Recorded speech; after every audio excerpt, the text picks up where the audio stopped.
Hi, I am Ekamin and this is part 2 of a series I am doing about how strong different types of powers are in Genshin world and their inner workings of it.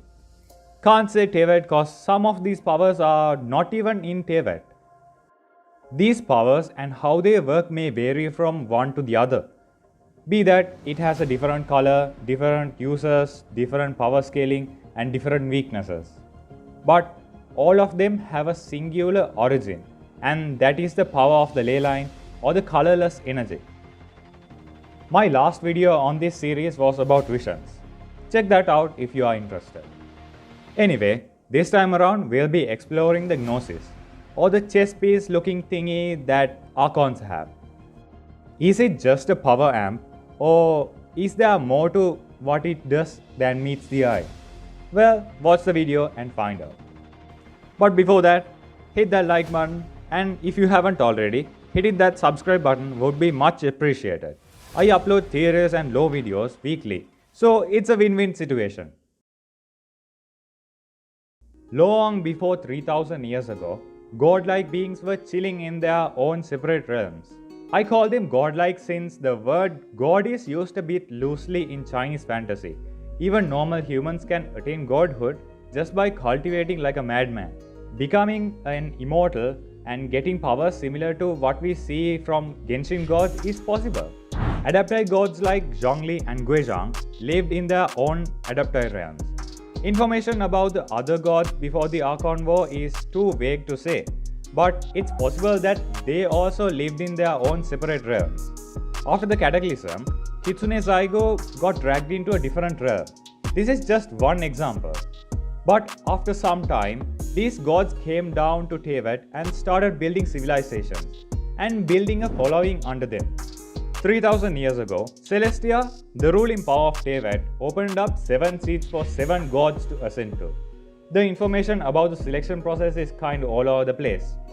But if I have to comprise everything, each region's gods had one element in general, which is that region's element.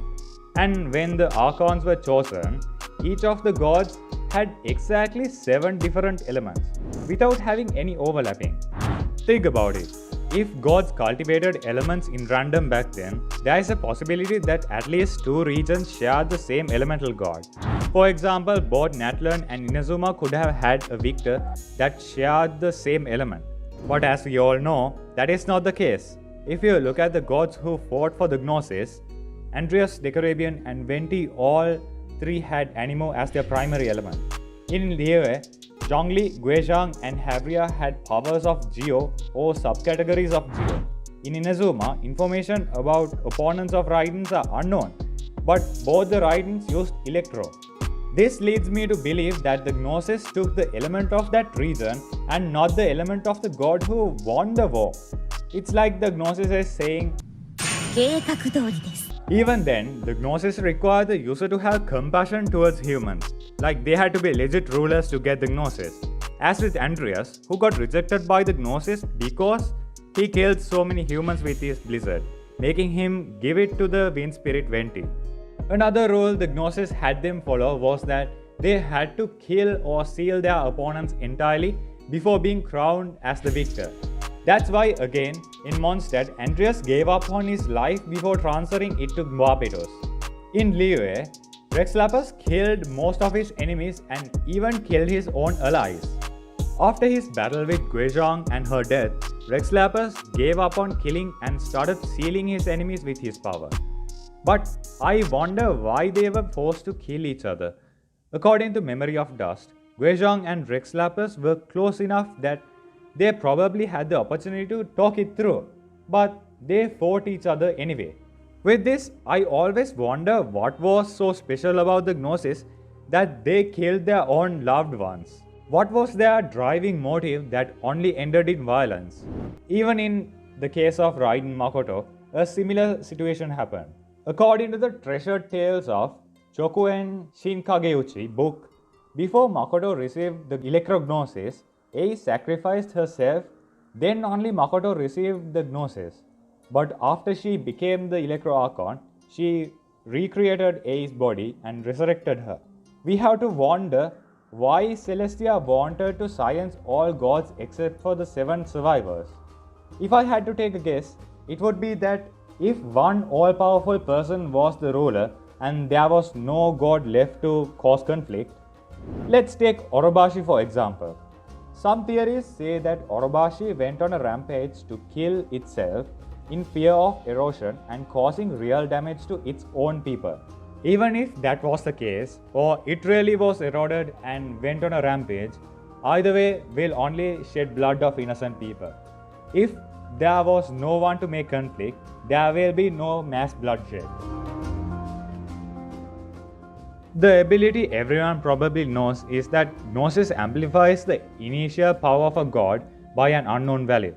Zhongli says after giving up on his gnosis, he lost a significant portion of his power. Therefore, the power amp from the gnosis is something really strong, if given to the right person. From the calculations I did, only one sounded plausible. From the information I gathered from Venti's power amp after getting the gnosis, and Zhongli's previous statement. That is, if we take the ability to control an element as a value from 1 to 10 and give it a variable of E and a passive stat bump of S, meaning the stat bump someone gets with the minimum elemental control of 1 and X as the initial power of a god or any other being that receives the gnosis. Using these variables, I came to a simplest calculation of the power of an Archon with a gnosis equals to X plus E multiplied by S. If we take an example, a god with an initial power of 500 with 2 elemental control points, and if we assume the passive stat bump of a gnosis is 100, then the power of the Archon with the gnosis sums up to 700. But this is just my calculation and could be something far different and complicated. Since we don't have a guidebook like Naruto and Bleach, we'll have to deal with something like this for now. The elemental manipulation abilities are mostly the same as a vision I talked about in my vision potential video, except for gnosis cranks the power output to 100 or whatever the value from my power equation. But the gnosis has much more uses than just amping the power of the user. In the epilogue of the Mondstadt Archon quest, Venti explains to us that a gnosis is an internal magical foci that is much more advanced than a simple vision. In Chinese, Japanese and Korean, the name they use for the gnosis all translates to the heart of God. This leads me to believe that a gnosis was a spare organ to an Archon, as I briefly mentioned in this video. And in my Archons vs Hershers video, I came to a conclusion that the gnosis is like a blueprint for a specific element, drawn by tracing the first-gen Archon's ambition to it. It becomes a part of the Archon and a part of the element itself. That's why the slimes resemble their respective Archon counterparts. The entire fabric of that element was changed to that Archon's will. Raiden said that distributing visions was not her duty, but there are few pieces of information that she is not allowed to say. As I said before, the ambition of the first-gen Archons was imprinted into the gnosis. This allowed the vision distribution system to have a base on which person had a similar potential to an Archon. Why go so far to do something like this? We all know that erosion is a big part of Archon law. Zhongli and A says that even Archons are subjected to erosion. This means that one day, even if they are immortal, they will die or go berserk. When that happens, there should be someone with similar potential to take over that position or to take them down before they destroy everything. As said by Venti, Zhongli and Yaemiko, gnosis directly connects to Celestia, making them the pillars that connect Celestia to the mortal realm. A couple of months back, I made a theory about light and dark powers of Genshin world and how Irminsul tree is the light and Celestia is darkness, and it recycles ley line energy. Back then, I thought ley line energy passed through the gnosis from the Irminsul tree to Celestia back and forth.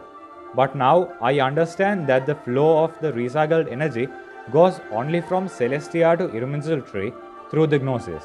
For those who don't know what tree this is, It's the tree that holds the world of Genshin together. This is how it goes. White energy starts from Irminsul tree. Using the ley line network, it goes through every living being in the world. Then the power stored within them and their memories and souls of the dead travel to Celestia or heaven through the network and get sorted out from ascended Alazines and normal humans. There the energy gets recycled and through the gnosis travels back to earth or Irminsul tree. While going through the gnosis, it also sorts the memories of Alazine candidates, and if it finds a suitable person, it grants a vision to them. Again, to solidify this theory, Kunjun or Ashtaha's yin counterpart notices Morax is missing his gnosis. Ashtaha is an elemental being that lives entirely from the ley line energy. Therefore, he notices even the simplest changes to the network. So, the gnosis is essentially a scanner in the pipeline or the pipeline itself that connects Celestia and Teyvat. This might also explain why Celestia doesn't like bloodshed in Teyvat. If the memories they are collecting through the network die prematurely with not so good emotional condition, it's essentially a bad apple, right? Another ability Gnosis possesses is creating physical bodies called exuvia in any way they like. Venti created a similar vessel to the Nameless Bard. Morax had a dragon exuvia that fell down during the Archon quest, and his latest exuvia as Zhongli. And as I previously said about how Makoto created a new body for A, that is also an exuvia. But don't mix this up with Raiden Shogun Puppet and Scaramouche.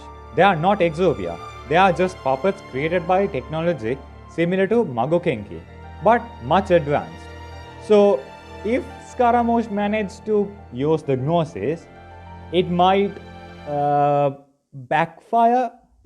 Finally, this is the most important power a Gnosis grants, and probably is the reason you clicked on this video.